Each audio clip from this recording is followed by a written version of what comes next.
Tim Cooke, Chief Executive of National Museums Northern Ireland. Well, we're at the stage now where the main construction phase of this project has been completed and we're moving on to the fit-out point. This is the first time we've allowed the cameras in to kind of see the spectacular transformation that's been taking place in this building over the last 3 years, and it really gives you a flavour of what it's going to look like, the fantastic public spaces and facilities, the standard of everything, which is going to be of international quality.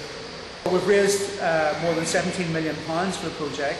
When we started off 3 years ago we had £11.5 million, but we managed to raise a lot more money, so we've been able to expand the project. We've changed the whole relationship with Botanic Gardens to make it much more engaged. You can get much more of a sense of the museum in the gardens, and the gardens as part of the surroundings of the museum. We've changed the whole entrance area so that visitors will be able to come in much more easily. The building opens up into a restaurant and shop and a welcome zone with a massive atrium area. And then we've built new walkways punching out into the galleries, the history galleries, the art galleries, the science galleries, so much more of a sense of engagement with the collections. This is a canoe from the Solomon Islands in the Pacific. It has strong associations with headhunting, which was a practice in the Solomon Islands associated with celebrations, believe it or not, such as marriage and harvest. The head was regarded by the Solomon Islanders as a very powerful symbol, particularly if the heads were those of enemies.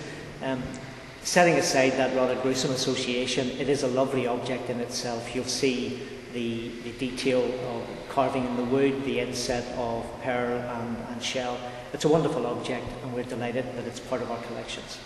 The approach to the exhibitions will be based on the three broad subject areas of the collections, and that is art, nature and history.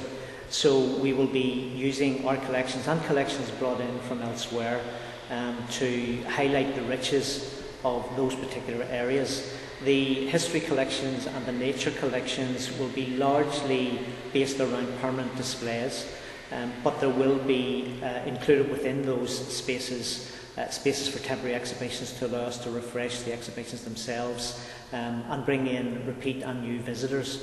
We're going to concentrate when we open at the end of October on the redisplay of the permanent galleries. So the history and science galleries have been totally refurbished. The old ones were taken out completely. So it's a new approach to interpretation, new display of the objects, new graphics and so on.